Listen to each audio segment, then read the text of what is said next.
পুরাতনকে নতুন করে পাওয়ার একটা চেষ্টা, এবং অবশ্যই পারবো। একটা ক্লাসিক্যাল ডান্স শিখতে গেলে সেটা সম্পূর্ণ আগে শুধুই চর্চা, কারণ এটা সম্পূর্ণ গুরু শিষ্য পরম্পরা এবং গুরুমুখী বিদ্যা। তখন তাও ৩-৪ বছর আমি গিয়ে দাঁড়িয়েই থাকি, মানে করবো না এরকম করে। তারপরে থেকে আস্তে আস্তে নাচটাকে ভালো লাগা শুরু হয়। একটা ভালো শিল্পী হতে গেলে প্রতিদিন অ্যাটলিস্ট 1 ঘন্টা যোগা, অবশ্যই যোগা, নাচটার সাথে কিন্তু যোগাটা অনেক একটা যোগ সাধন করছে। সবটাই খাও, কিন্তু তার সাথে প্র্যাকটিসটা যদি চালিয়ে যাই, খাচ্ছি আর কি, সেই সবটা আমার ঘামের সাহায্যে বেরিয়ে যাচ্ছে আর কি। গুরু কি দিচ্ছে এবং সেটা আমি নেব, এবং তারপরে আমি আমার পরের জেনারেশনকে শেখাবো, এবং তারপরে সেই একটা লম্বা একটা প্রসেসিং যেটা আমরা নাচের করে থাকি, নাচ গান, শুধু নাচ না, সবটাই পরিসমাপ্ত, শেষ নেই, এই কোর্সের কোনো শেষ নেই। মহাসাগরের থেকে মানে হয়তো আমি এখন 1 কলসি জল তুলতে পেরেছি এই মহাসাগরে।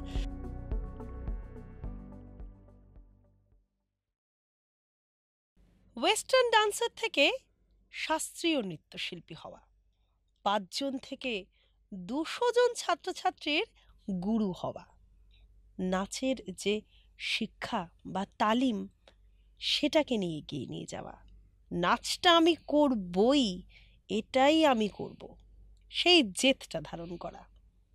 আজ কথা বলবো শিলিগুড়ি শহরের নৃত্যশিল্পী শুভম ঘোষের সাথে, জানবো তার জীবনের এই গল্পগুলো। চলুন আজ কথা বলবো শিলিগুড়ি লাইভের বিশেষ অনুষ্ঠান পডকাস্টের শিলিগুড়ি টক্সে। আজ আমাদের অতিথি শ্রী শুভম ঘোষ এবং আমি অনুসোয়া। নমস্কার শুভম। নমস্কার। শিলিগুড়ি টক্সে আমাকে আমন্ত্রণ জানানোর জন্য অনেক ধন্যবাদ, অনেক কৃতজ্ঞ আপনাদের যে আজকে আমাকে এই মঞ্চে ডাকার জন্য। আমি শুভম ঘোষ, আমি নৃত্যশিল্পী একজন। আমি সিসিআরটি সিনিয়র ন্যাশনাল স্কলার, এবং তার সাথে সর্বভারতীয় সঙ্গীত সংস্কৃতি পরিষদ থেকে আমি রত্নমণি সম্মানে ভূষিত এবং স্বর্ণ রৌপ্য পদক প্রাপ্ত আমি। এবং এই যে এত কিছু বললাম, এইটার পেছনে যে কতটা যুদ্ধ এবং কতটা পরিশ্রম রয়েছে, সেই বিষয়টাই নিয়ে আজকে আলোচনা করব। নৃত্যকে কেন বেছে নেওয়া? এটা সব থেকে একটা অন্যরকম কোশ্চেন আমাদের নাচের লোকেদের কাছে বা অ্যাজ আ শিল্পীর কাছে। তো আমি মনে করব যে আমার জার্নিটা একদমই অন্যরকম। আমি যখন ৩ বছর বয়স আমার বেসিক্যালি, তো ওই তখন আমাকে মা নিয়ে গিয়ে নাচের স্কুলে ভর্তি করে। তো এইবার মা গিয়ে ভর্তি করে নাচের স্কুলে, কারণ মার খুব ইচ্ছা ছিল যে আমি নাচ শিখবো বা এরকম কিছু। আর আমাদের বাড়ি একদম সেই রকম আর কি, বাবা, কাকু, জেঠু সবাই মিলে একটা জয়েন্ট ফ্যামিলি। তো সেখানে নাচ গান কি জিনিস কেউই জানতো না। তো সেই রকম একটা পরিবেশের মধ্যে আমার নাচটাকে নিয়ে বড় হয়ে ওঠা। তো যাই হোক, তো যা হয়, ছোটোবেলায় মা গিয়ে আমাকে ভর্তি করে নাচের স্কুলে।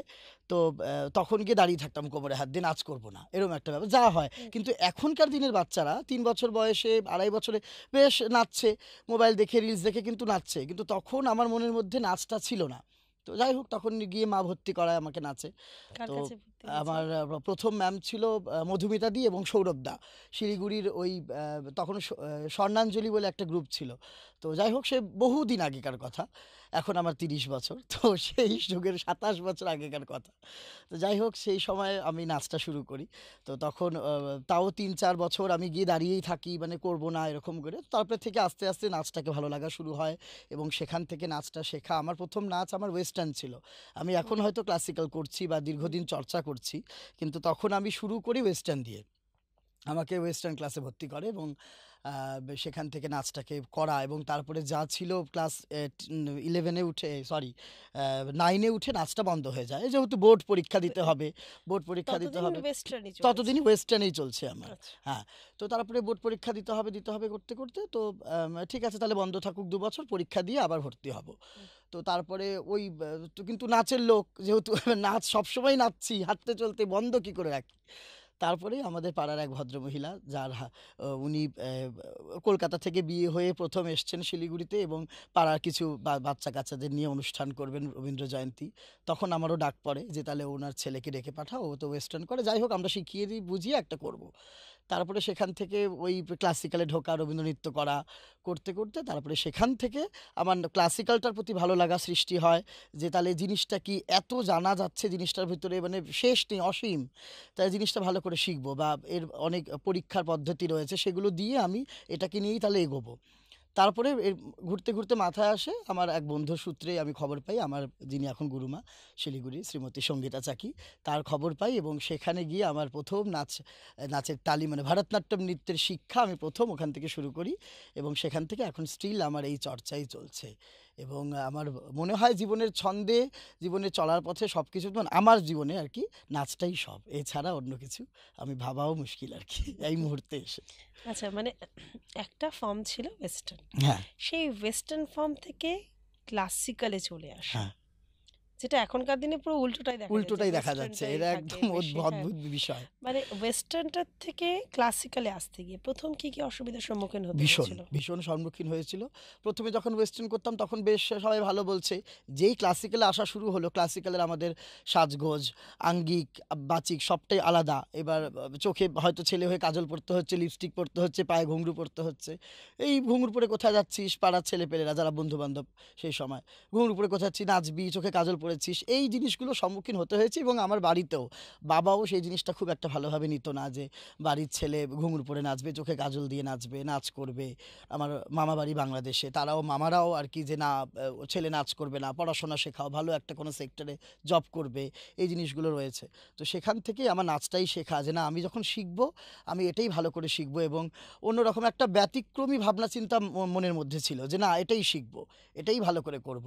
এবং তারপরে যেটা হয় আর কি, সেই করতে করতে একটু বড় হয়ে ওঠা এবং আমার কয়েকটা ছাত্রছাত্রী নিয়ে নিজের স্কুল খোলা, ক্লাস খোলা, ওই একটা আর্নিংয়ের বিষয় যখনই সেই জিনিসটা আসা শুরু হলো তখন আর বাড়ির থেকে মানে বাবার দিক থেকে আর সেই রকম সমস্যাটা আমি পাইনি। যেহেতু ছেলে একটা কিছু করছে, একটা সেক্টরে রয়েছে এবং সেখান থেকে আর্নিংও হচ্ছে, ছেলের অর্থও আসছে, কামাইও হচ্ছে, তো সেই জায়গার থেকে আর তখন কোনো সমস্যা হয়নি। এবং এখনও সেই যুদ্ধ চলছে, অবশ্যই জীবন যুদ্ধ। উম, এবং অনেক ক্ষেত্রে যেমনটা হয় যে বাবা মা বা তাদের সন্তানকে সবসময় চান যে সন্তান যেন নিজের পায়ে দাঁড়িয়ে যায়, হ্যাঁ, আমরা যদি চলে যাওয়ার পরে যেন সন্তান একদম। সেই জায়গাটা দাঁড়িয়ে থাকে এবং অর্থ উপার্জনটা যাতে হুম জীবনের একদম মূল বিষয়, হুম সেই জায়গাটার জন্যই হয়তো বাবা মার একটু একটা চিন্তা করছে অবশ্য। যে একটা কিছু, যে নাচটা কতদিন করতে হুম হুম পারবে, হুম একটা সময় গিয়ে হয়তো বার্ধক্য তো আসবেই, তখন নাচটা কতজন শিখতে আসবে। এখনও আমাকে বলে যে তখনও নাচটা তোর কাছে কতজন শিখতে আসবে, বা তুই তখন কতটা স্টেজ করতে পারবি এখন যতটা করতে পারছিস। এটা সবটাই একটা আম, চর্চা। আর আমি বলবো যে এখনও অনেক সিনিয়র ডান্সার্সরা রয়েছে যারা এখনও মঞ্চ করে যাচ্ছে এবং তারা শিখিয়ে যাচ্ছে, পারফর্ম করে যাচ্ছে।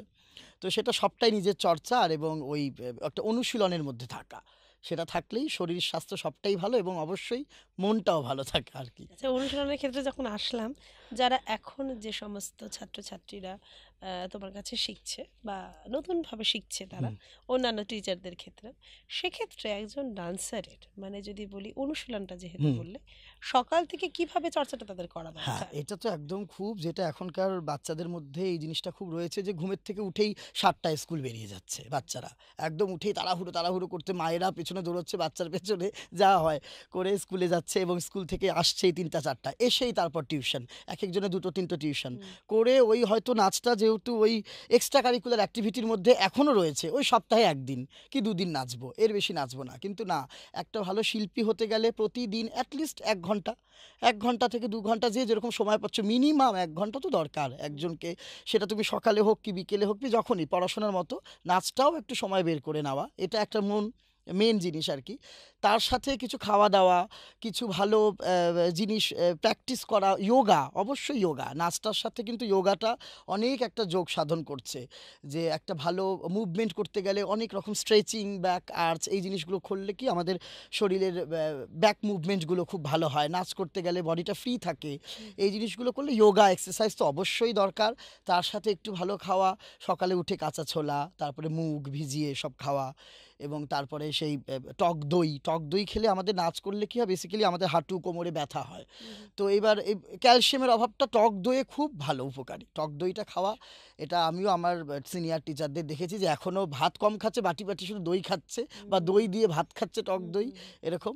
তো এই জিনিসগুলো একটু ডান্সারদের মেনটেন করতে হয়। অবশ্যই বাইরে বেরোলে মোমো চাউমিন এসব তো রয়েছেই, হ্যাঁ, সেগুলো আমি হয়তো নিজেও খাই, সেরকম বলছি না যে আমি কিছুই খাই না, এরকম সবটাই খাও, কিন্তু তার সাথে প্র্যাকটিসটা যদি চালিয়ে যাই তাহলে ওই যে যতটা আমি খাচ্ছি আর কি, সেই সবটা আমার ঘামের সাহায্যে বেরিয়ে যাচ্ছে আর কি, হুম। ক্যালোরিটা।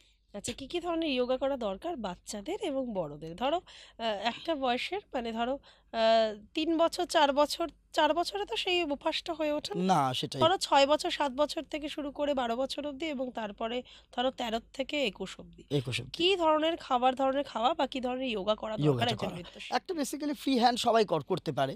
ফ্রি হ্যান্ড, নেক মুভমেন্ট, হাতের মুভমেন্ট এগুলো বেসিক্যালি করে, এবং তার সাথে আমার যে মনে হয় অ্যাটলিস্ট অন্য কিছু না করলেও চলবে, সূর্য প্রণাম। যেটা সূর্য প্রণাম যোগার সবচেয়ে মেন জিনিস। সূর্য প্রণাম করলে ওই ওটা পুরো যে একটা সেট, কমপ্লিট সেট, ওই সেটটার মধ্যে সব হোল বডির আমাদের এক্সারসাইজ রয়েছে। ওই যদি ওই একটাই অ্যাটলিস্ট দিনে যদি 4 বার করে করা যায়, আর কিচ্ছু করতে হবে না। এটা না মানে এক্সারসাইজের জন্য আর কি। ওই পুরো বডির এক্সারসাইজ ওটা, ওখানে অন্য আর কিছু দরকার নেই। সব কটা আসনকে মিলিয়ে একটা কম্বাইন করে সূর্য প্রণাম, সেটা করা। এবং খাওয়া দাওয়া তো বললামই সেটা। আর ডিম, কলা, দুধ, ছোলা এটা আমাদের নাচের লোকেদের, এটা সব সময় মানে কোনো খাওয়া বাদ দেওয়া যাবে না, যা পাবো তাই খাবো। হ্যাঁ, কারণ অনেকটা পরিশ্রম দরকার নাচ করতে গেলে। কি পুরো শরীরের একটা তো আছেই, অনেকটা খাটুনি, অনেকটা পরিশ্রম। তারপরে শুধুই যে মনে হবে যে না আমি শুধু স্টেজে পারফর্ম করবো, তা তো না। স্টেজে তুমি ওই ওই 1 মিনিট বা 2 মিনিট 3 মিনিট নাচার জন্য যে তোমার তার আগে কতটা প্র্যাকটিস রিহার্সাল করতে হচ্ছে, সেখানেও তো শরীরের একটা খাটুনি, পরিশ্রম রয়েছে। তার জন্য খাওয়া দাওয়াটাও একদম জরুরি, ভালো খাওয়া আর কি অবশ্যই। আচ্ছা, শুভকে জিজ্ঞেস করি, ছেলে হয়ে নৃত্যশিল্পী হয়েছে শাস্ত্রীয় নৃত্য, হ্যাঁ, সেক্ষেত্রে যখন কেরিয়ার তৈরি করলে এই একদম ব্যাপারটা নিয়ে, শিলিগুড়ি তখন তো অন্যরকম ছিল, অন্যরকম ছিল একদম। এবং শিলিগুড়িতে সবসময় বলা হতো যে ব্যবসায়ী এরিয়া বা ব্যবসা কেন্দ্রিক এরিয়া, এরিয়া। যেটা সত্যি কথা হুম, শিলিগুড়ি। এবং সেক্ষেত্রে বলা হতো যে একসময় শিল্পীর বা শিল্পের কদর এখানে নেই। হুম, সেক্ষেত্রে শাস্ত্রীয় নৃত্যকে হুম। নিয়ে এভাবে এগিয়ে যাওয়া, এবং সেক্ষেত্রে চলতে গেলে তোমাকে অনেক ধরনের ফর্মও অ্যাড করতে হয়েছে। তো এই ব্যাপারটাকে তুমি কিভাবে দেখো, কিভাবে কোপ আপ করলে এই জায়গাটার সাথে? এই জায়গাটা তো রয়েছেই যে একটা ওই ক্লাসিক্যাল শিখবো বা একটু গানের নাচ শিখবো, বাচ্চাদের মধ্যে এখনও রয়েছে। বা কিছুদিন হয়তো 2 মাস 3 মাস নাচ শিখতে শিখতেই রিয়ালিটি শোতে কবে যাবে আমার মেয়ে একটু টিভিতে জি বাংলায় কবে যাবে, ডান্স বাংলা ডান্সে কবে যাবে, এইগুলো তো রয়েছেই। একটা ক্লাসিক্যাল ডান্স শিখতে গেলে সেটা সম্পূর্ণ আগে শুধুই চর্চা, কারণ এটা সম্পূর্ণ গুরু শিষ্য পরম্পরা এবং গুরুমুখী বিদ্যা। গুরু কি দিচ্ছে এবং সেটা আমি নেব, এবং তারপরে আমি আমার পরের জেনারেশনকে শেখাবো, এবং তারপরে সেই একটা লম্বা একটা প্রসেসিং যেটা আমরা নাচের করে থাকি নাচ গান, শুধুই নাচ না সবটাই। তো এবং সেটাই নিয়ে অনেক দিনের পরিশ্রম।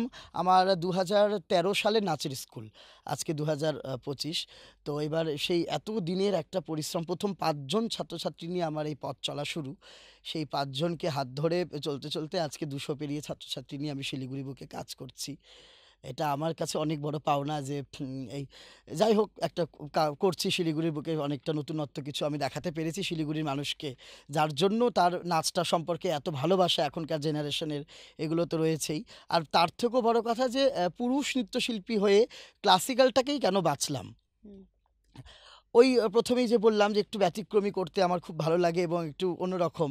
ওয়েস্টার্নটা তো রয়েছেই, অবশ্যই ওয়েস্টার্ন ভালো, কিন্তু তার সাথে ক্লাসিক্যালে অনেক পড়াশোনা, অনেক মাইথোলজিক্যাল, অনেক শাস্ত্রীয় নৃত্য, মানে সেই যেই নৃত্য শাস্ত্র থেকে উঠে এসেছে, এবং সেই শাস্ত্র মানে আমাদের সেই বহু দিনের আগের, এবং সেই পুরাতনকে নতুন করে পাওয়ার একটা চেষ্টা, এবং অবশ্যই পারবো এই জিনিসটা একটা ছিল যে না সেই জিনিসটাই শিখবো। এবং যেটা আমরা শিখছি ভারতনাট্যম, আমার যেটা মূল নাচের ফর্ম যেটা ভারতনাট্যম ডান্স। দেখুন, ভারতনাট্যম হলো পুরো চেন্নাই তামিলের ডান্স, চেন্নাই তাঞ্জোর ঘরানার তামিলের হুম, ডান্স। এবং আমরা শিখছি ওয়েস্ট বেঙ্গলে, এবং শিলিগুড়ির মধ্যে আমরা সেই নাচটাকে শিখছি শিলিগুড়ির মধ্যে। তাহলে যেই এমন একটা নাচ যেটা তামিল ল্যাঙ্গুয়েজে, যেটার ভাষাই আমরা বুঝছি না, অথচ সেই নাচটা আমরা ছাত্রছাত্রীদের শেখাচ্ছি, তাহলে সেটা শেখাতে গেলে কতটা পরিশ্রম, এবং সেটা হুম, শিখতে গেলেও আমার কতটা পরিশ্রম। আমি যদি ভালো জিনিসটা না শিখি, আমি ছাত্রছাত্রীকে কি করে সেই ভালো জিনিসটা শেখাবো? হয়তো হাত পা চালিয়ে নাচটা শিখিয়ে দিলাম, কিন্তু তার গানের অন্তর্নিহিত ভাব, তার সেই যে ভাব প্রকাশটা, সেটাই বোঝাতে পারলাম না। ও তো তাই শিখলো আমার কাছ থেকে, না বুঝে জিনিসটা শিখলো। পরবর্তীতে ও যখন কাউকে শেখাতে যাবে, ওরও সেই সমস্যাটা আমি তো জানি না। হুম। তো এই জিনিসটা ভালোভাবে শিখে এবং সেই ভালোভাবে শেখানো, এটা তো রয়েছেই। তার সাথে ওই যে একটা অনুশীলন, এবং অবশ্যই ধৈর্য। ক্লাসিক্যাল ডান্সে যেটা মেন জিনিস ধৈর্য। বহুদিন চর্চা চালিয়ে যেতেই হবে। যে অনেকের একটা কথা থাকে যে এটা কত বছরের কোর্স, ৫ বছর বা ৭ বছর, এটা বেসিক্যালি ৭-৮ বছরের কোর্স অনেকের। এই কোর্স মানে কি বলবো, মানে পরিসমাপ্ত, শেষ নেই, এই কোর্সের কোনো শেষ নেই, মহাসাগর।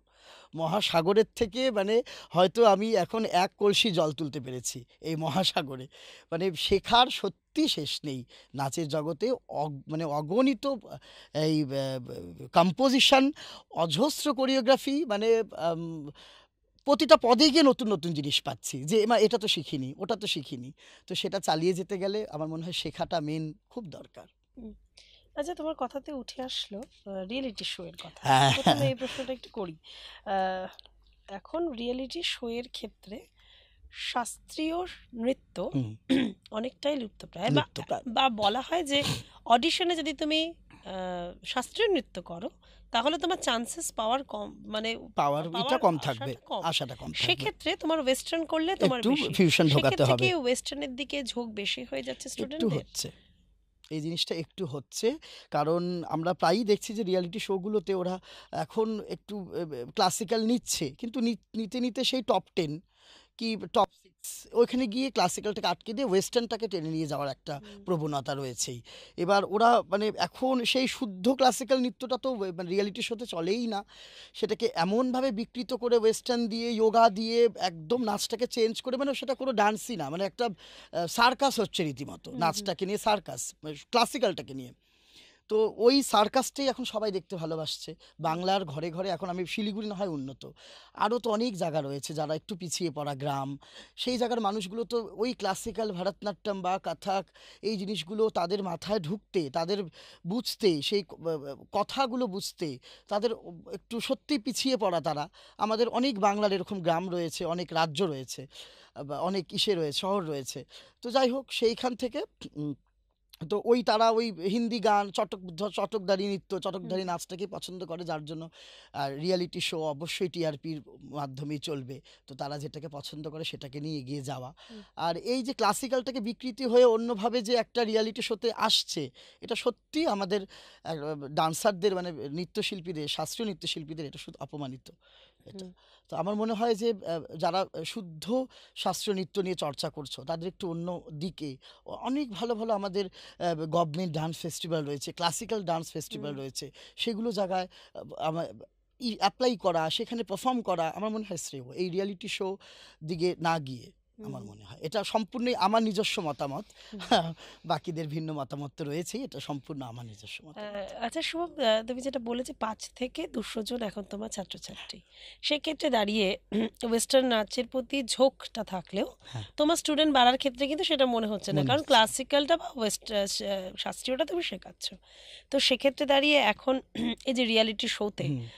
যে নাচগুলোকে এগিয়ে নিয়ে যাচ্ছে, সেক্ষেত্রে একজন শাস্ত্রীয় নৃত্যশিল্পী হিসেবে কিভাবে শাস্ত্রীয় নৃত্যটাকে মনে হয় বাঁচানো যায়? বাঁচানো যায়, এটা একটা খুব ভালো কোশ্চেন। এবং আমার কাছে বেসিক্যালি যারা ভর্তি হতে আসে, এবং অবশ্যই মেন আমার ডান্স ফর্ম ভারতনাট্যম, এবং তার সাথে আমি ক্রিয়েটিভটাকে চর্চা করি এবং শেখাইও। যাই হোক, তো এবার ভারতনাট্যমটাকে আমি এমনভাবে ওদের মাথায় ঢোকাই বিষয়টাকে, মানে স্টোরিটাকে বা ভারতনাট্যমের বিষয়বস্তুটাকে এমনভাবে বুঝিয়ে, তালগুলোকে এমনভাবে প্র্যাকটিস করিয়ে, নাচগুলোকে এমনভাবে বোঝাই যে ওদের একটা অদ্ভুতভাবে ভালো লাগা সৃষ্টি হয় নাচটার প্রতি। এটা বলবো না আমার একটা ম্যাজিশিয়ান কি না, আমি এই দিক থেকে একটা জাদুঘরের মতো কাজ করি কিনা জানি না, এটা আমার অনেক গার্জেনরা আমাকে বলে থাকে, এবং সবাই বলে যে শুভম সত্যি ওরা এখন মানে হিন্দি গানের নাচ বা ফোকও করতে চায় না বেসিক্যালি, যে তারা শুধুই ক্লাসিক্যাল ভারতনাট্যমটাই শিখবে। যে তুমি ওদের মধ্যে এতভাবে ভালোবাসাটাকে ঢুকিয়ে দিয়েছো নাচটার প্রতি, মানে তারা পড়াশোনার সাথে নাচটাকেও তেমনভাবেই চর্চা করছে। এটা খুব ভালো লাগে আমার পাওনা। এটাই যুদ্ধ, যে আমি শিখছি, আমি শেখাবো, এবং এই পরম্পরাটাকে বইয়ে নিয়ে অনেক দূর যেতে হবে। আচ্ছা, শিলিগুড়িতে কি শিক্ষা লাভ নাকি বাইরে গিয়েও শিক্ষা লাভ করা হয়েছে? অবশ্যই রয়েছে সব জায়গায়। আমরা পড়াশোনার ক্ষেত্রেও তাই আমরা গ্র্যাজুয়েশন অবধি এখানে পড়ি, বা আমরা এইচএস দিয়ে আমরা প্রত্যেকেই বাইরে ভালো সুবিধার্থে যাই। তো সেগুলো তো রয়েছেই। অবশ্যই শিলিগুড়ির বাইরে কলকাতা এবং তার আদার সাইডে, চেন্নাই, সব সাইডে অবশ্যই অনেক ভালো গুরুরা রয়েছে, নৃত্যশিল্পীর ভালো ভালো ডান্স টিচাররা রয়েছে, যাদের কাছে এই জিনিসটাকে আরও পিওরিটিভাবে আমরা শিখতে পারি, শেখাতে পারি। এবং সেই জিনিসটাই আমরা বাইরে, আমি এবং শিলিগুড়ি অনেক ডান্সাররা রয়েছে যারা বাইরের থেকে ভালো ভালো শিখে এসে শিলিগুড়ির মানুষকে শেখাচ্ছে। সেই জিনিসগুলোই শিখিয়ে এসে আমরা আমাদের শিলিগুড়িটাকে উন্নত করার চেষ্টা করছি, এবং যাতে এখানকার ছাত্রছাত্রীদের বাইরে দৌড়তে না হয়। আচ্ছা, যদি বলি শিলিগুড়িতে যখন তুমি ছিলে তখনও তোমার একটা পরিচিতি ছিল, হ্যাঁ। বা শিলিগুড়িতে যখন তুমি বাইরে যাওনি হুম। তখন একটা ক্লাস ছিল, হুম। ক্লাসের একটা স্টুডেন্ট ছিল। হুম। শিলিগুড়ির থেকে বাইরে না গিয়ে শিখলে কি এতটা পরিচিতি আসতো আরো বেশি? কি মনে হয়? এটা তো একটা অন্যরকম কথা। যাই হোক, সেটা তো রয়েছেই। আহ, এই বিষয়টাকে নিয়ে অনেকটাই কথা অনেকটাই উঠে আসবে। যাই হোক, তো শিলিগুড়িতে আমার একরকম শেখা। প্রথম কথা, ভারতনাট্যমের অনেক কটি ঘরানা, এইটা দিয়ে শুরু করি। ভারতনাট্যমের অনেক কটি ঘরানা, কালাক্ষেত্রা, কালামণ্ডলম, তাঞ্জাভুর, মেলাত্তুর, পান্ডালেনু, অনেক কটি ঘরানা রয়েছে। এবং প্রথমে আমি ছোটোর থেকে যেটা শিখি সেটা তাঞ্জাভুর কালামণ্ডলম ঘরানা, এবং সেখান থেকে সেই ঘরানাটা একটু অন্যরকম ধরন, স্টাইলটা। যেমন কাথাকেও রয়েছে লখনৌ ঘরানা, জয়পুর, বেনারস ঘরানা। ভারতনাট্যমের সেক্ষেত্রেও অনেক কটি ঘরানা রয়েছে। এবং তারপরে আমি আমার সেই ঘরানা স্টাইল শেখা আমার প্রথম নৃত্যগুরু শ্রীমতী সঙ্গীতা চাকি, তার কাছ থেকে আমি সেই স্টাইলটা শিখি এবং এখনও শিখে যাচ্ছি। এবং তারপরে 2017 সালে আমার প্রথম কলকাতার বুকে গিয়ে আমার নাচ শেখা শুরু। গুরু শ্রীমতী সুজাতা রামালিঙ্গম, আমার ম্যাম, উনি চেন্নাই কালাক্ষেত্রা ঘরানার উনি মেন আর কি। তো সেখান থেকে যেহেতু স্টাইলটা চেঞ্জ হলো আমার, তো সেই জায়গাটায় অনেকটা চেঞ্জেস আমার নাচে মানে আমি পাই এবং অনেকেই পেয়েছে। যে স্টাইলটা একটা ড্রাস্টিক চেঞ্জ হয় আমার মধ্যে, ওই ভিন্ন স্বাদের একটা ধরন একটা। তো ওই করতে গিয়ে অনেকটা শেখা, বাইরে শিখতে গিয়ে আমি নিজেকেও অনেকটা সমৃদ্ধ করতে পেরেছি তাদের মতো বড় বড় গুরুদের সামনে এসে। তো সেই ধরনটা তাদের শেখানোর মতো করে কি করে শেখাচ্ছে, তারা ছাত্রছাত্রীদের কি করে বোঝাচ্ছে, সেই জিনিসগুলো নিয়ে আমি আমার ছাত্রছাত্রীদের শিখিয়ে একটা অন্যভাবে একটা করার চেষ্টা, হুম, এটাই। এটা করা। আচ্ছা, তোমার অনুষ্ঠানে প্রচুর মাইথোলজিক্যাল গল্প পাওয়া যায়, যেগুলো প্রায় লুপ্তপ্রায়, একদম। মানে এগুলো সম্পর্কে অনেকেই জানে না। অনেকেই জানেন না। তো সেই গল্পগুলো উঠে আসা, যদি শিলিগুড়ির বাইরে না বেরিয়ে প্রোগ্রাম করতে, একদম, একদম। তাহলে কি এই গল্পগুলো উঠে না, আসতো? এটা সেরকম ওই একটাই কথা যে আমরা এই একটা ছোট জায়গার থেকে যখনই একটু বড় জায়গায় যাবো, ওদের পারিপার্শ্বিক অনেক জিনিস আমরা দেখতে পাবো। তো সেটা করতে গিয়ে আমার অনেক কিছু শেখা, এবং সেই জিনিসগুলোকে নিয়ে অ্যাবজর্ভ করা যে না, ওরা করতে পারছে তাহলে মানে আমি কেন করতে পারবো না, বা আমার ছাত্রছাত্রীদেরকে নিয়ে একটা করা।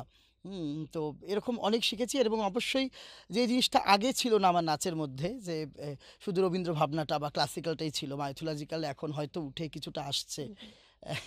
তো মাইথোলজিক্যাল নিয়ে ঘাটাঘাটি করতে গিয়ে সত্যি একটা অদ্ভুত ভালো লাগা, এবং অনেকটা মানে আরও জানবো এরপরে কি স্টোরি, এরপরে শিবের কি করে সৃষ্টি, শিব মহাদেব কি করে, যার আদি নেই যার অন্ত নেই, যার আদিও নেই যার অন্ত নেই, তাহলে সে কে? হ্যাঁ, এবং কালীকে, এই জিনিসগুলো ব্রহ্মা বিষ্ণু মহেশ্বরের সৃষ্টি কোথার থেকে, এই জিনিসগুলো আমরা অনেকেই জানি না। তো সেই জিনিসগুলো আমি বই ঘেঁটে পড়া এবং পারিপার্শ্বিক কিছু অনুষ্ঠান দেখা, ভালো ভালো স্ক্রিপ্ট রাইটারের সাথে বসে আলোচনা করা, এই করতে গিয়ে অনেকটা শিখেছি এবং সেই অন্যভাবে সাজিয়ে আমার ছাত্রছাত্রীদের মাধ্যমে শিলিগুড়ির মানুষকে দেখাতে পারি, এটাই আমার ভালো লাগা। আচ্ছা, অনেক সময় হয়, অনেক ক্ষেত্রে দেখা যায় শাস্ত্রীয় নৃত্য হুম। করতে আসলে অনেক ছেলেদের স্পেশালি হুম। খুব বুলি হতে হয়। হুম। যেমন অঙ্গভঙ্গির কিছুটা পরিবর্তন, বর্তমান বা অনেকেই বলে সেক্ষেত্রে বুলি হয়, অনেকেই হয় হুম মেয়েলি হয়ে গিয়েছে, বা হয়ে এরকম গিয়েছে, ধরনের। অনেক রকম কথা। তোমার এমন কোনো সিচুয়েশন এসেছে? আর যদি এসেও হুম। থাকে, তোমার কি মনে হয় সবচেয়ে বেশি বুলিটা কারা করে, ছেলেরা নাকি হুম। মেয়েরা? এই তো কথা। ওই ঘুরতে গিয়ে একটাই কথা যে ওই ছেলেদের নিন্দাটা ছেলেরাই করে। হ্যাঁ? যেটা আমাকেও হতে হয়েছিল স্কুলে, কলেজে। ও তো নাচ করে, ও একটু মেয়েলি, বা ও সাজছে, বা ওর একটু বেশি মেয়ে বন্ধু, বা এই জিনিসগুলো রয়েছে, বা ও ও আ এই প্রোগ্রাম হবে তার মানে তো ওই তো প্রোগ্রাম করবে, ও নাচ করবে। এই জিনিসগুলো থাকে একটা। তারপরে সাজগোজের মধ্যে। আর অবশ্যই যে নৃত্যশিল্পীদের একটু অন্যরকম মানে চলন-ঢলন, এই জিনিসগুলো। কারণ আমরা শিল্পীরা যেটা, আমাদের নাচ করতে গেলে যে জিনিসটা মেইন দরকার, অভিনয়। হুম, সেই অভিনয়টা করতে গিয়ে অভিনয় ৪ প্রকার। আঙ্গিক, বাচিক, সাত্ত্বিক, আহার্য। হুম, এবং এই জিনিসগুলো আমি বলব শুধু একটা শিল্পীর না, একটা সাধারণ মানুষেরও এই জিনিসগুলো থাকা খুব দরকার। আমি একটা জায়গায় যাচ্ছি, আমি কি পড়ে যাব সেই জ্ঞানটা থাকা দরকার। হুম, সেটাই তার আহার্য। একটা এই আজকে এখানে বসে এসেছি। আমি এই পাঞ্জাবির বদলে যদি একটা অন্য কিছু পরে আসতাম, একটা মানানসই হতো না। বা একটা অনুষ্ঠানে গেছি, আমি একটা ক্লাসিক্যাল ডান্সার হয়ে পাঞ্জাবি না পরে একটা হট করে একটা অন্য কিছু পরে চলে গেলাম। একটু কিরম লাগছে? এই হলো আহার্য। এবং তার কথা বলার ভঙ্গি, তার বাচনভঙ্গি, এই হলো বাচিক। এই জিনিসগুলো রয়েছে। আঙ্গিক, বাচিক, সাত্ত্বিক, আহার্য। মনটা তার কীরকম থাকবে, সে তার অপরজনকে কীরকম দৃষ্টিভঙ্গিতে দেখবে, এই জিনিসগুলো কিছুটা একটু ব্যতিক্রমী সাধারণ মানুষের থেকে একটা শিল্পীর মধ্যে থাকে। এবং আবার ঘেঁটে দেখতে গেলে এই জিনিসগুলো সাধারণ মানুষেরও দরকার।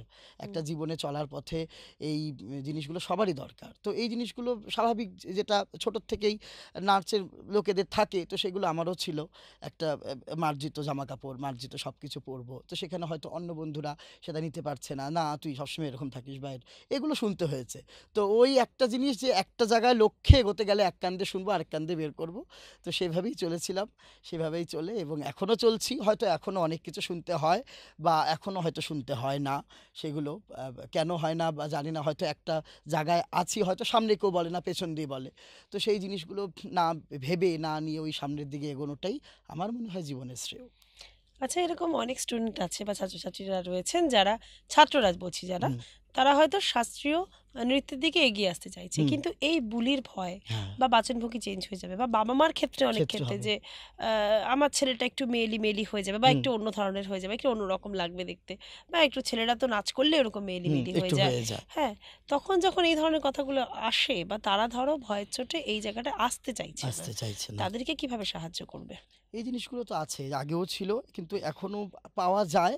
কিন্তু আমি বলব যে এখন হয়তো অনেকটা কম পাওয়া যায়। আগে যেটা খুব ছিল, মানে আমার যে জেনারেশনটা, সেই হুম সময় হুম যেখানে যুদ্ধ করে নাচটাকে নিয়ে গিয়ে যাওয়া, সেই রকম হুম একটা পরিবেশে এখন অনেক ডেভেলপড, অনেক জায়গায় ছেলেরা নাচছে। আমার মনে হয় এখন মেয়েদের থেকে ছেলেরা বেশি ক্লাসিক্যালটা করছে। হুম এই ইউটিউব রিলসে প্রায়ই দেখা যায় প্রচুর সংখ্যক ছেলেরা হুম। নাচ করছে ক্লাসিক্যালটাকে নিয়ে। তো ওই দেখে নিউ জেনারেশনের অনেকটা ভালো লাগা, আমরাও শিখবো, ইনফ্যাক্ট আমরাও শুধু শিখবো। হ্যাঁ, ক্লাসিক্যাল নয়, বেলি না, ডান্সারও এখন প্রত- বেশিরভাগ অনেক ছেলে, ছেলেরা। অনেক ছেলেরা এক্স্যাক্টলি। সেই জিনিসটার থেকেই বলছি, যে এখন অনেকে শিখতে চাইছে, হুম।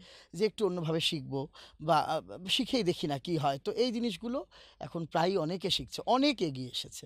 এটা আমাদের মানে আমাদের সমাজের ক্ষেত্রে খুব ভালো, মানে একটা দল ভারী হচ্ছে। এটা সেটা তো অবশ্যই। আচ্ছা, জীবনে চলার ক্ষেত্রে আহ, তোমার এতখানি অবধি জার্নিটা আমরা শুনলাম যে স্কুলের পরে তারপর নাচ নিয়ে, তারপরে জার্নিটা একটু শুনি, তারপর কিভাবে এগিয়ে যাওয়া। যতদূর আমরা জানি শুভমের খুব স্ট্রাগল করে এগিয়ে আসা। অনেকটা স্ট্রাগল করে, হ্যাঁ, তো অনেকটা স্ট্রাগল। বারবার একটা কথা তোমার উঠে এসছে কথার মধ্যে দিয়ে, যে যুদ্ধ করে এগিয়ে যুদ্ধ যাওয়া, করে নাচে এগিয়ে যুদ্ধ যাওয়া, করে এগিয়ে নিয়ে যাওয়া, যুদ্ধ করে সেটা নিয়ে একটু সত্যি শুনি এগিয়ে একটু। যাওয়া, ওগুলো রয়েছেই। তারপর হাই স্কুলের পরের একটু গল্পটা শুনি। হ্যাঁ, হাই স্কুলের পরে আমার কলেজে ওঠা, এবং কলেজে ওঠার পরে আমার খুব ইচ্ছে ছিল, যখন কলেজটা কমপ্লিট হয় আমার খুব ইচ্ছে ছিল, এবং এই ইচ্ছেটা আমার এখনও, যে আমি একটু কলকাতার বুকে থেকে আমি একটু মানে ভালো রবীন্দ্র ভারতী ইউনিভার্সিটি বা বাইরে চেন্নাই কোনো ইউনিভার্সিটি থেকে আমি মাস্টার্সটা করব, এবং তারপরে নাচটাকে নিয়ে পিএইচডি বা অন্য কিছু করা, এই একটু ভাবনা চিন্তা ছিল এক সময়, এখনও রয়েছে। কিন্তু ওই যে পারিপার্শ্বিক একটা, যে কতদিন আর মা বাবা নাচটাকে শেখাবে, কতদিন তারা নাচটাকে বইয়ে নিয়ে যাবে। আর সেটা একটা সময় লজ্জাও লাগতো, যে ছেলে হয়ে নাচের ক্লাসের ফিসটা দাও মা, বা এই জিনিসটা কিনতে হবে, এই ধুতিটা কিনতে হবে, এই নাচে খরচা গয়নাটা কিনতে প্রচুর। হবে, প্রচুর খরচা হুম, নাচে, নাচে প্রচুর সাংঘাতিক খরচা। খরচা। একটা কস্টিউম এখন পরে একটা স্টেজে শো করলাম, পরের স্টেজে ওই কস্টিউমটা আর ভালো লাগছে না, হুম স্বাভাবিক চেঞ্জ করতে হবে, বা অন্য থিম, তার ক্ষেত্রে আমার অন্য একটা পোশাক দরকার, হুম তা অন্য একটা নিতে হচ্ছে। এই জিনিসগুলো রয়েছে। অনেক অনেক মানে যারা একটু গরিব, অনেক ছাত্রছাত্রীরা রয়েছে, তখন আমি তাদের হেল্প করি, যে না আমি দিচ্ছি পর এভাবে। যাই হোক, তো সেইভাবে তাদের মধ্যে একটা ভালো লাগার সৃষ্টি, তারা শিখছে। এবং আমার জায়গাটা, সেই জিনিসগুলো আমি পাইনি, সেই জিনিসগুলো হয়তো আমি পাইনি, যে না আমাকে কেউ হেল্প করলো, বা যে তুই শিখতে চাইছিস তুই শেখ, বা তুই এই জিনিসটা তুই পাচ্ছিস না, এটা নে, এইগুলো ছিল। তো তারপরে ওই মা-বাবা ওই গ্র্যাজুয়েশনটা যখনই শেষ হয়, তখন আমার খুব ইচ্ছে ছিল যে বাইরে গিয়ে পড়বো। সেই সময়টা কিন্তু, তখন তার আগে আমার নাচের স্কুলটা অলরেডি আমি খুলি। কয়েকটা ছাত্রছাত্রী নিয়ে আমার ক্লাস শুরু হয়। তখন খুব একটা ১০-১৫ জন এরকম ছাত্রছাত্রী। কিন্তু তখন বাইরে পড়তে গেলে আমাকে হোস্টেল নিতে হবে। আমাকে বাইরে পড়তে গেলে হোস্টেল, তারপরে খাওয়া-দাওয়া সম্পূর্ণটাই আলাদা, এবং সেখানে পড়ে আমাকে শিখতে গেলে একটা ভালো টিচারের সঙ্গ পেতে হবে। তারপরে তো ইউনিভার্সিটির চার্জেস রয়েছেই, এত কিছু। এবার ওই আর এদিকে শিলিগুড়ির বুকে আমার কয়েকটা ছাত্রছাত্রী। হুম এবার আমি ওদিকে চলে গেলে এটা পুরো বন্ধ হয়ে যাচ্ছে। হুম আমি কি করে আর্নিংটা পাবো? বাড়ির থেকে নিশ্চয়ই হাত পাততে পারবো না, যে নাচটা যেহেতু বাবার সাপোর্টেড ছিল না, যে না নাচটাকে নিয়ে কোনো ইসে নেই, কিছু নেই, নাচটা কেন করবি, ভালো করে পড়ে অন্য কিছু কর। সেই জায়গার থেকে যুদ্ধ করে না নাচটাই করব আমি, এটাকে নিয়ে একটা অন্যভাবে একটা মাত্রা দেবো নাচটাকে। তো এই দিক থেকে চলা, তো সেই ইচ্ছেটা আমার ওই বরাবরের মতোই চাপা পড়ে রয়েছে, এখনও রয়েছে। আমার ছাত্রছাত্রীরা এখন ইউনিভার্সিটিতে পড়তে যাচ্ছে, মাস্টার্স করছে, আমিই বলে বলে পাঠাচ্ছি, না তোরা পড়, তোরা পড়ে আয়, তোরা পড়ে আয়, তোরা ভালো করে কর। সেই ইচ্ছেটা এখনও ওই একটা চাপা পড়া। তো যাই হোক, সেই দিকটা আমার মনে হয় সেই দিকটা যেতে পারিনি বলে হয়তো এই দিকটা আরও বেশি আমি সমৃদ্ধ করতে পেরেছি ছাত্রছাত্রীদের। হয়তো আমি মাস্টার্স করিনি, ডিগ্রিটা হয়তো আমার কাছে নেই, কিন্তু এই মাস্টার্স ডিগ্রিতে বা তার ওপরের ডিগ্রিতে যেই জিনিসগুলো দরকার সেই সব কটা জিনিসই আমার করা বা আমার জানা, সেই চর্চার মধ্যে এখনও রয়েছি, সেই জিনিসগুলো জানা। মাস্টার্সে ইউনিভার্সিটিতে যেটা শেখাচ্ছে সেটা আমার আমার শেখা এবং আমি ছাত্রছাত্রীদের শেখাচ্ছি, কিন্তু ডিগ্রিটা আমার নেই, ওই যে একটা সমস্যা। যাই হোক, সেই এগুলো তো আছেই। তো এইভাবেই নাচটাকে নিয়ে যাওয়া অনেক, তারপরেও জীবনে চলার পথে অনেক বাধা এসেছে, ইভেন এখনও আসছে, আগামীতেও থাকবে। আমি মনে হবে যে কোনো রাস্তা সবসময় মসৃণ থাকে না, চলতে চলতে একটু এবড়ো খেবড়ো থাকবে, আবার সেই ওই সময়টাকে দিয়ে কাটিয়ে আবার একটা ভালো রাস্তা আসবে, হয়তো আবার রাত হবে, আবার দিন হবে, এটাই জীবন আমাদের। তো সেই রকম সময় আমার জীবনেও এসেছিল। যাই হোক, সেই সময়ে অনেক ভালো মানুষকে সাথে পেয়েছি, আবার অনেক খুব পরিচিত বন্ধুদের অপরিচিত হতে দেখেছি। সেটাও একটা খুব খারাপ লাগার জায়গা, যে আমাকে চেনে, আমাকে খুব ভালো বন্ধু, কিন্তু মুখ ফিরিয়ে যাচ্ছে, এই সময়টাও এসেছে। তো আমি মনে করব যে ওই সময়টায় ওই একটাই অনেক রকম আমার মাথায় এসেছিল যে না, নাচটাকে ছেড়ে দেবো বা অন্যরকম কিছু করি বা সরে আসি কিছু, সেটাকে না করে যে এই একই জায়গায় থেকে থাকাটা, এই দিকটা সাহায্য করেছিল আমার মা বাবা এবং আমার এই এত সংখ্যক ছাত্রছাত্রী। এই ছাত্রছাত্রী, তার সাথে তার গার্জিয়ানরা, তারা প্রত্যেকে আমার সাথে ছিল এবং এখনও আছে, আগামীতেও তারা থাকবে। এবং যাদের জন্য আমি এখন শিলিগুড়ির বুকে বছরে দুটো আমার নিজের স্কুলের বাৎসরিক অনুষ্ঠান করতে পারি, যার জন্য মানে ভালো ভালো কাজ নামাতে পারছি, এই একটা যৌথ উদ্যোগে সবাই মিলে একটা কাজ করব, এইরকম একটা। তো ওই রকম চলার পথে অনেক বন্ধু পেয়েছি, আবার অনেক বন্ধুকে অপরিচিত হতে দেখেছি। তো এগুলো রয়েছেই, তার সাথে মা বাবার ভালোবাসা তো রয়েছেই। আমি মনে করব যে জীবনে প্রথম ভালো লাগা, প্রথম গুরু, প্রথম সবটা মা বাবা। আজকে মানে মা বাবা না থাকলে সেই সময়টা বা আমার ওই নেমে আসা বা পড়ে যাওয়ার সময়টায় যে আমি কীরকম বুঝেছি যে বাবা মার জীবনে কতটা দরকার, বোধহয় আমার সেই সময় আমার বাবা না থাকলে আমি বুঝতে পারতাম যে আমার অন্ধকার, পুরো ব্ল্যাক, আমার কেউ নেই। যে জিনিসটা আমি এখনও বুঝি যে সত্যি নিজের চলার পথে বাবা মা এটা খুব দরকার। তাই আমি এখনকার জেনারেশনকে বলবো, প্রত্যেকে মা বাবাকে ভালোবাসুক এবং সবাই বাবা মার হাত ধরে থাকুক, আঁকড়ে ধরে থাকুক। এই তো তারা কিছুদিন রয়েছে, তারপরে তো সম্পূর্ণ জীবনটা আমাদেরই। তো এই সময়টাতেই তাদেরকে আমার মনে হয় এখন অনেকটা এই জিনিসটা, আগে একটা সময় পেতাম আমরা যে বাবা মাকে দেখছে না, বৃদ্ধাশ্রমে দিয়ে আসছে, হ্যাঁ, এখন এই জিনিসটা মনে হয় অনেকটাই হয় না, এখন সবাই এই জিনিসটা বুঝে গেছে। হ্যাঁ, তো যাই হোক, তো এই জিনিসটাও আমারও সেই সময় অনেকটা কাজে লেগেছিল এবং অবশ্যই আমার স্টুডেন্টস, আমার প্যারেন্টস, মানে স্টুডেন্টের মা বাবারা, অভিভাবকরা, আর অনেক শুভাকাঙ্ক্ষী পেয়েছি আমি সেই আমার চলার পথে, যার জন্য আমি আবার ঘুরে সেই জায়গায় দাঁড়িয়ে। জীবনের একটা সময়, যে সময়টার কথা তুমি এখন বললে, সে সময়টা অনেকটাই অন্ধকার নেমে আসা, তখন কখনো মনে হয়েছিল যে নাচটাকে ছেড়ে দেবো আর ওই ক্লাসটায় যাবো? মনে হয়েছিল যে নাচটাকে ছেড়ে দিব না, আমি আবার নতুন থেকে শুরু করা। মনে হয়েছিল যে আমার এত সংখ্যক ছাত্রছাত্রী সবটাই বোধহয় শেষ হয়ে গেল বা হারিয়ে যাওয়া, আবার নতুন থেকে শুরু করা, এরকম একটা মনে হয়েছিল আমার। কিন্তু অনেক পদক্ষেত্রে ভয় লেগেছিল যে কি করব, কোন জায়গার থেকে কি করব, কোথার থেকে কি করব, এটা রয়েছিল। কিন্তু ওই মনে একটা জোর ছিল যে আমার জীবনের অস্ত্র এই একটাই, আমার জীবনের অস্ত্র ওই একটাই, যে নাচ। আজকে যেই নাচটার জন্য আমি শুভম হয়েছি, আমার নাম হয়তো শুভম ঘোষ, কিন্তু আমি শুভম সেই শুভম না। আমি যদি নাচটা না করতাম বা আমি যদি নাচটা প্রফেশন ধরে না রাখতাম, তাহলে আমি হয়তো অন্য শুভম, এই শুভমটা আমি সেই শুভম না। তো ওই নাচটাই আমাকে শুভম বানিয়েছে। তো ওই নাচটাই আমি প্রধান অস্ত্র করে আমার জীবনে আবার এগিয়ে চলেছি। এবং যাই হোক, ঠাকুরের আশীর্বাদে, আমার রাধারানীর আশীর্বাদে আমি আবার কাজ করছি। শুভম খুব ঈশ্বরে বিশ্বাসী, ঈশ্বরে বিশ্বাসী। বিশ্বাসী এবং সর্বোপরি যখন প্রথম কোনো কিছু ইনকাম করলে, ফার্স্ট যখন একটা কিছু কাউকে দেওয়ার মতো, এবং বাবা খুব মুখ খুশি। ফিরিয়েছিল যে এটা করা যাবে না, না, সেক্ষেত্রে বাবা মাকে প্রথম উপহার কে দিয়েছিল? বাবা মাকে প্রথম উপহার সে অনেক দিন আগেকার কথা। আমার বাবা অ্যাকচুয়ালি কি অন্যরকম। বাবাকে হয়তো বললাম যে, "বাবা চলো আজকে কোথাও খুব মজা হচ্ছে, চলো আজকে দিনটাও ভালো, একটু রেস্টুরেন্টে খেয়ে আসি।" সবাই মিলে মা, বাবা, তুমি, আমি, ভাই মিলে। তিনি আবার সেগুলো করতে নারাজ।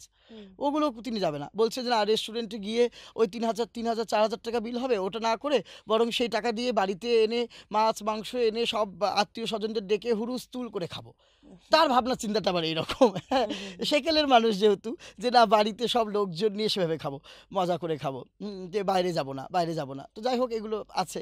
তো সেখান থেকে তাদেরকে এই জেনারেশনের সাথে মিশিয়ে বাইরে নিয়ে যাওয়া, বাইরের পরিবেশে মেশানো, ভালো ভালো রেস্টুরেন্টে নিয়ে যাওয়া, খাওয়ানো, পিৎজা, এইগুলো জিনিস যেমন আমি জানতো না যা হয়।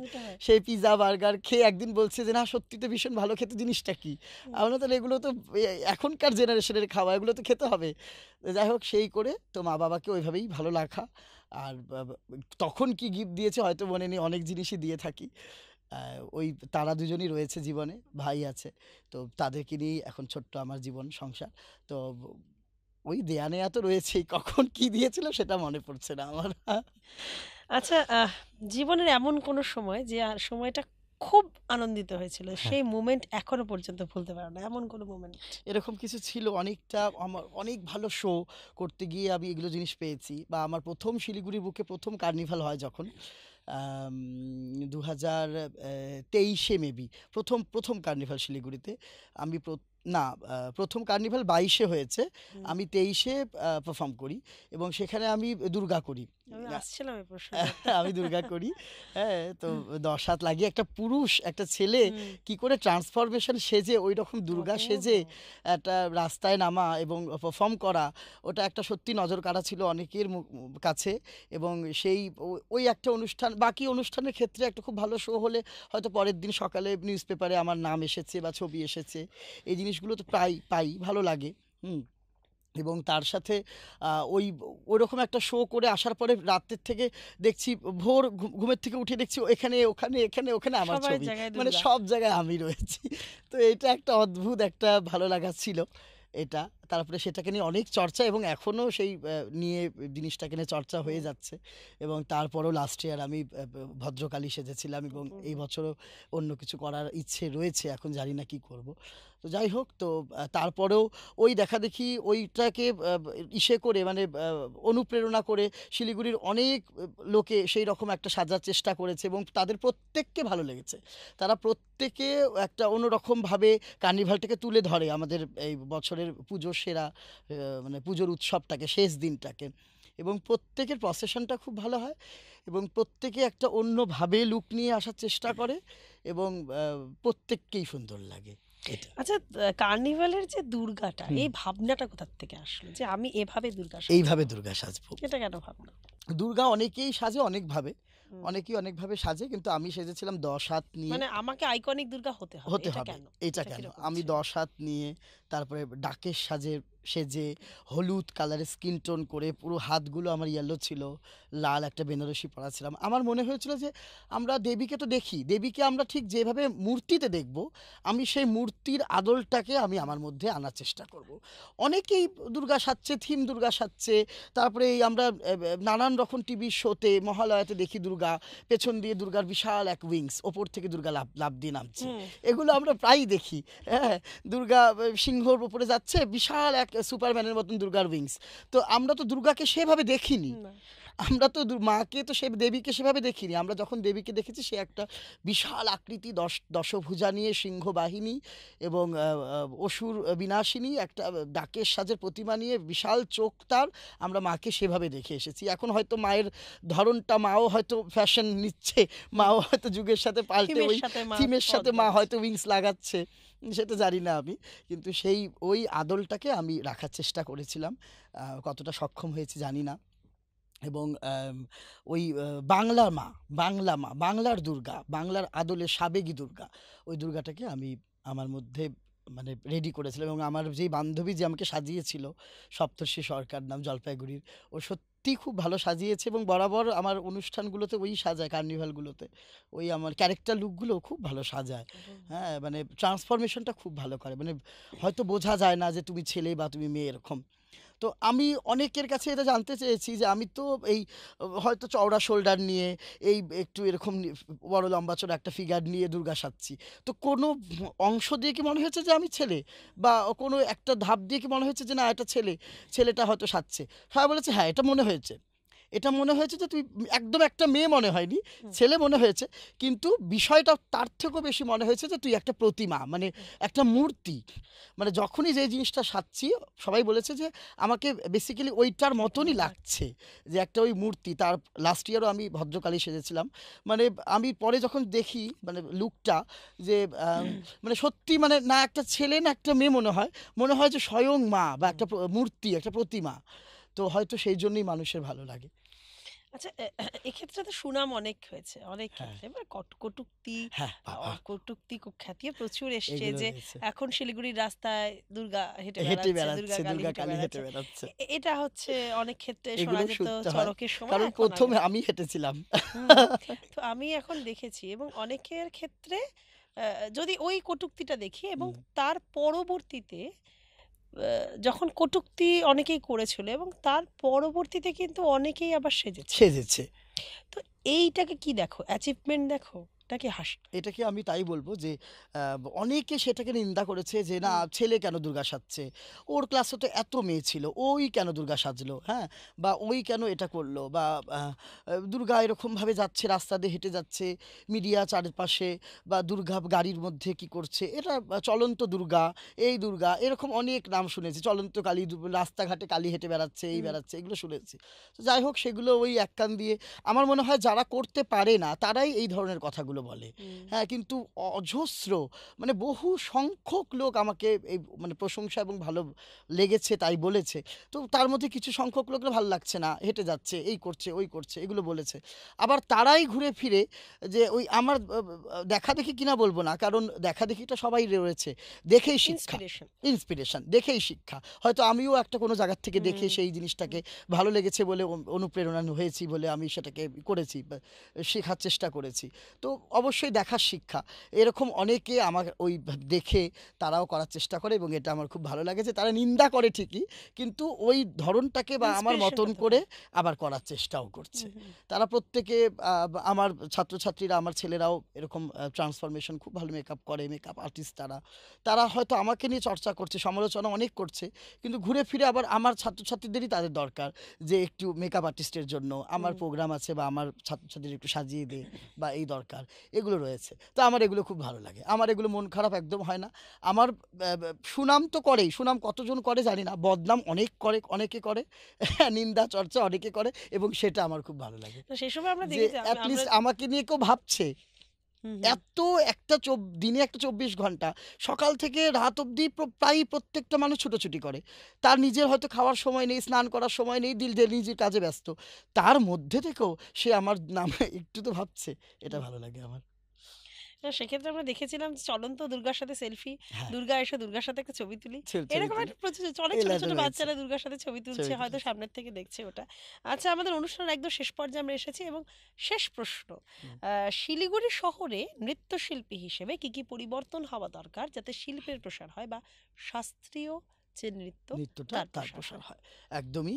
আরও আমাদের শিলিগুড়ির বুকে যেটা তুমি আগেও বলেছো যে আমাদের বেসিক্যালি বাণিজ্য কেন্দ্রিক এরিয়া এটা। হুম, তো সেখানে এই শিল্পকেন্দ্রিক এরিয়া করার জন্য আমরা এবং আমার সিনিয়র টিচাররা যারা রয়েছে, যাদেরকে দেখে আমি প্রায়ই অনুপ্রাণিত হই, তারা প্রত্যেকে আমরা ওই একই যুদ্ধ, যে না ভালো কিছু কাজ শিলিগুড়ি বুকে করতে হবে, যাতে নতুন জেনারেশন এর মধ্যে ইনক্লুড হয়।